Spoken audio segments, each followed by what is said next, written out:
안녕하세요. 예, 오종혁 국어선생님입니다. 자, 오늘은 안도환의 만원사 답이라는 가사를 공부하겠습니다. 우리 수능 특강에서도 만원사가 이제 나와 있죠. 그래서 올해 수능에서 나올 확률이 높은 작품입니다. 그래서 이 답가까지 완전히 이해를 하셔야 돼요. 그리고 참고로 이제 안도환의 만원사는 이제 전문을 제가 강의를 해놨습니다. 그래서 여러분 참고하셔서 전체 지문을 한번 시간이 되신다면 꼭 보시는 것이 굉장히 유익할 겁니다. 자, 그럼 만원사 답을 이제 수업을 하겠습니다. 핵심 정리 가시면은 주제는 이제 귀양살이로 시리에 빠진 사람을 위로하는 겁니다. 그쵸? 예, 만원사에서는 뭐 귀양살이에 대한 한탄과 울분 뭐 여러 가지 정서가 지금 복합적으로 나왔었잖아요. 이제는 위로하는 노래입니다. 유배 가사고요. 예, 설상 특징에 가시면은 자신이 지은 노래에 자신이 답가를 하는 형식이에요. 그래서 유배 생활을 하고 있는 작가 자신이 서럽잖아요. 그리고 힘들잖아요. 그렇죠? 그 사정을 누군가에게 하소연해서 위로받고 싶은 심리가 반영이 된 겁니다. 그래서 가공의 화자, 즉 만들어낸 이 허구적인 화자를 만들어내서요. 이 작가 스스로를 위로하는 형식의 글이다라는 겁니다.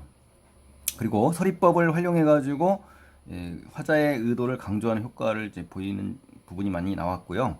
또 대꾸법을 사용해서 유백에게 대한 위로의 말을 효과적으로 전달하는 그러한 기능을 보입니다. 예를 들어서 이래서 이제 윤일감도 조성되면서 여기 정리된 부분 읽어보시면 되겠죠. 본문에 나오니까 확인해 주시면 되겠네요. 그 다음에 이제 청자에게 말을 건네는 어투로 이제 시상을 전개합니다. 그래서 사대부 취향의 간접적인 말들을 넣으면서요. 비록 고통스럽고 힘겹더라도 인내하며 자신의 도리를 다하는 것이 바른 길이다라고 일러줍니다. 그래서 위로하는 말하기예요. 자, 그 다음에 이제 본문학습으로 가시면은 서사, 번사, 결설하는 이제 서사 부분 쪽에 가시면요. 유백에게 자신의 말을 들어볼 것을 권유합니다. 자, 이보소라고 하면서 이제 말을 건네잖아요. 손님네. 그냥 이 손님네라는 것은 이제 만원사, 실제 만원사 그 작품의 시적 화자가 되는 거죠. 서러운 말 그만하시고, 광부. 자, 광부라는 것은 시적 화자 자신입니다. 현재 그 답가의 화자죠. 유배지에 있는 이제 이웃이라고 생각할 수 있고요. 역시 그 작가가 꾸며낸 가공의 인물입니다. 자, 미친 사람의 말이라도 성인이 가리신다. 이제 성인들도 분간하고 가려내고 뭐 판별하실 줄 아신다. 그러니 시골 말이 무식하나 나의 말씀 들어보소라고 하면서 자기의 말을 들어보라고 청유하는 장면입니다. 자, 이제 두 번째 이제 본사에 가시면요. 본사 첫 번째로 유배 생활에 이 힘든 거, 고통스러운 것도 결국 변할 거다라고 이제 위로를 합니다. 천지에 자, 세상에 인간 사람을 낳았을 때 이제 큰 기틀이 있다는 거예요. 기틀, 기초, 기반, 토대란 말인데요. 이러한 토대에 존비 귀천, 그렇죠? 존엄하고 낮고, 그렇죠? 귀하고 천하다, 뭐 이런 거잖아요. 이게 짜여 있다. 짜여 있다는 것은 거기에 알맞게 어울리게 이렇게 내었다. 그러니까 신분의 차별과 구별이 원래 생겼다라는 거잖아요. 그렇죠? 예, 그래서 하루 한때 근심 없이 모두 즐거움이 누가 있겠니? 라고 하는 거예요. 서리법이죠. 그러니까 아무도 근심 없이 사는 사람은 없다라는 거죠. 그러니까 여기서는 위로하는 말하기라는 것을 알 수가 있죠. 그렇죠? 하늘에도 변화가 있다. 그렇죠? 하늘에도 변화가 있고 일월식을 한다. 일월식이라는 건 뭡니까? 일식과 월식을 한다. 즉 뭐예요? 변화가 있다라는 겁니다. 그렇죠? 바다에도 진태가 있다. 진태. 나아가고 물러가는 거니까 밀물과 썰물이 되겠죠. 그러니까 하늘과 바다에도 즉 천지에도 이런 큰 변화가 있는데 추나 추동 사계절에 한서 올랭 뭐 춥고 덥고 그렇죠? 따뜻하고 차고 뭐 이런 거니까 사계절이잖아요. 이게 이제 돌아온다. 즉 다시 말하면 뭡니까? 변화한다. 즉 순환한다 이거예요. 그러니까 여기서 화자가 말하려는 말은 모든 세상은 변화가 있다라는 거죠. 항상 제자리에 있는 게 아니니까 걱정하지 말아라. 뭐 이런 의미가 되겠네요.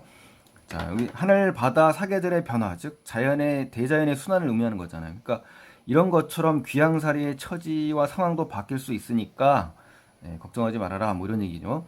인간만사 세홍지마라는 것을 떠올려 봤어요, 제가. 그래서 이 말의 의미는 뭐죠? 세상의 모든 일들은 어때요? 변한다는 겁니다. 그러니까 현재 고통받더라도 너무 그 처지를 불행하게 생각하지 말라는 의미가 담겨 있는 그런 한자 고사성어잖아요. 그러니까 여러분께서 참고해 주시고요. 이 자연의 굳건함을 본받음으로써 귀양살이의 이 어려움과 고충 이런 것을 인내할 수 있다라고 위로하는 말학입니다. 자, 부귀엔들 물치라며 몸에 붙여두었으면, 그러니까 부귀공명 우리 잘 나오잖아요 고전에서, 그렇죠? 이거 뭐 물칠해서 내 몸에 붙여둔다고 붙어 있겠냐? 뭐 공명인든 끈을 달아 옆에 채워서 묶는다고 뭐 되겠느냐? 뭐 이런 얘기잖아요. 그러니까 예, 서리법과 대꾸법이 쓰인 거고요. 예, 세속적인 이 욕망은 허망하다라는 인식이 깔려 있는 겁니다. 손님 팔자 좋다 한들, 이 손님은 여기서 이제 만원사의 실제 화자가 되는 거고요. 지금 현재는 시적 청자가 되는 거죠. 팔자 좋다 한들 한결같이 다 좋겠느냐. 번화하다. 번화라는 것은 이제 번성하고 화려하다, 번창하다 뭐 이런 뜻이에요. 예, 화려하다 한들 또 고생한다 한들 저런 고생이 지속되겠니? 라는 겁니다. 그러니까 서리법이 쓰인 거고요. 여기도요. 고생을 그만하게 될 날이 이제 언젠가는 돌아올 테니 안심해라. 걱정하지 말아라. 뭐 이런 얘기겠죠. 그래서 우리 만원사에 보면 이런 단어가 나옵니다. 흉즉길, 흉하면 곧 길하게 된다. 고진감래가 있다. 고생 끝에 낙이 온다라는 이러한 그 단어가 만원사에 실제로 들어 있습니다. 자, 이것과 관계가 깊다는 얘기예요. 이 부분이. 자, 그 다음에 이제 화려하게 치장한. 자, 치장은 장식하고 단장한다는 얘기거든요. 경대부. 자, 경대부라는 것은 경과 대부를 말하는 말입니다. 그래서 높은 관직에 있는 벼슬아치를 경대부라고 합니다. 그러니까 부귀공명과 유사한 그런 단어라고 볼 수가 있죠.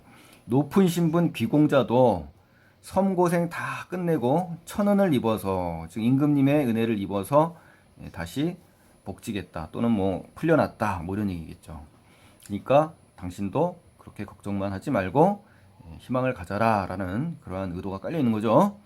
자, 세 번째 이제 본사 두 번째로 가시겠습니다. 유배 생활이 정말 힘들다고 죽는 이는 없다라고 합니다. 자, 이 고생 다 겪으니 손님뿐이 아니다. 실제 이 만원사에서도 화자가 어떻습니까? 죽고 싶다는 말이 나오거든요. 바다에 빠져 죽고 싶다라는 말도 나옵니다. 그토록 서러워하며 저토록 애를 썩어, 응? 귀양살이 애쓰나니, 귀양살이 정말 힘이 드니, 응? 그렇죠? 쾌히 선선히 그냥 순순히 죽어 모르자니, 죽어서 그냥 잊고 싶으냐 이거예요. 그렇죠? 실제 그 만원사에도 자살하고 싶다는 말이 나오거든요. 너무나 외롭고 고통스럽고 힘드니까. 그러니까 이제 여기서의 화자는 바로 그것을 의식해서 지금 쓴 겁니다. 망해투사. 자, 망해투사라는 뭡니까? 바다를 보고 뭡니까? 물에 빠져 죽겠다는 얘기잖아요. 그렇죠? 불식아사. 이거 굶어 죽겠다는 얘기죠. 자문이사. 스스로 자신의 목을 뭐 칼로 찔른다던가 또는 목을 매달아 죽겠다든 거죠. 음독이사. 독약을 먹고 뭐 자결을 하겠다라는 거죠. 그러니까 이렇게 이제 대꾸법 쓰였잖아요. 예, 여기서 이제 운율이 강조된 거고요. 예, 강조하는 효과가 있죠. 그래서 죽어서 잊고 싶으냐라는 것을 의미하는 겁니다. 서른 사람, 만약에 서럽다고 사람 다 죽게 된다면 조선 사람 절반은 다 죽었을 거야 이 말이에요. 그러니까 과장법이 쓰이면서 어떻습니까? 시적 상황을 훨씬 더 강조해주는 그런 효과가 있습니다. 귀양 가서 다 죽으면, 그렇죠? 귀양 가서 막 다 죽겠다라고 생각한다면 섬, 즉 만원사에는 도중이라고 나옵니다. 그래서 도중을 섬 아니라는 뜻이에요. 그러니까 해석을 잘 하시고요. 유배객이 류가 있을까? 그러니까 유배객은 이제 적객이라고 나옵니다. 이제 만원사 실제 그 원문에는요. 그러니까 이 섬에서 만약에 귀양객이 다 죽는다면, 힘들다고 죽는다면 누가 살아남아 있겠니 이 말이에요. 그러니까 역시 서리법이 쓰였고요. 귀양살이 한다고 해서 모두 다 죽는 것은 아니다라는 이야기를 하는 거죠. 녹음방초, 그렇죠? 녹음방초 우거진데, 녹음이 우거지고 아름다운 풀들이 우거진, 그런데 두견새가 슬피 우는 곳에라는 거죠. 만고 영웅이 묻힌 산이 있는데 그 몇몇인 줄 아니? 뭐 이런 얘기죠. 이게 너무 많다라는 거죠.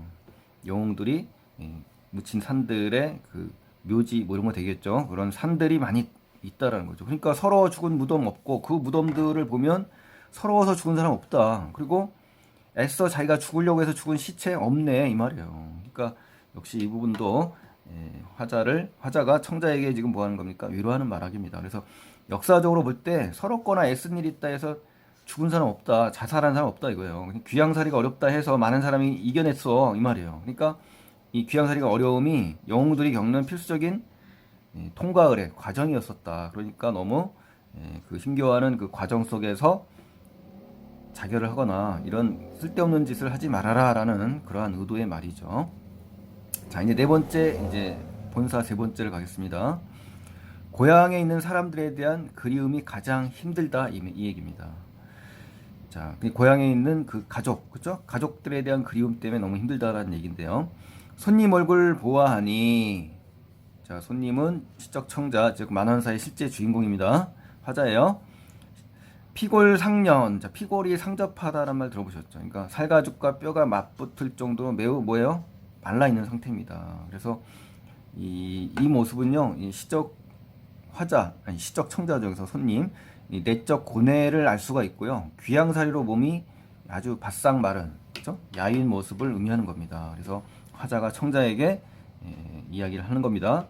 종이 붙인 배롱 같다 이거야. 종이 붙인 배롱. 배롱이라는 건요, 이 화로에 이제 씌워놓고 그 위에 젖은 기저귀나 옷을 말리는 도구라고 합니다. 그러니까 요즘으로 말하면 뭡니까? 세탁물을 올려놓는, 그쵸? 그런 그 거치대 역할을 하는다라고 볼 수가 있겠네요. 그쵸? 예. 그래서 종이 붙인 배롱이냐, 아니면 두는 박은 수숫대냐, 이렇게 이제 표현한 거다. 피골이 상련됐다라는 것을 이제 이렇게 표현한 겁니다.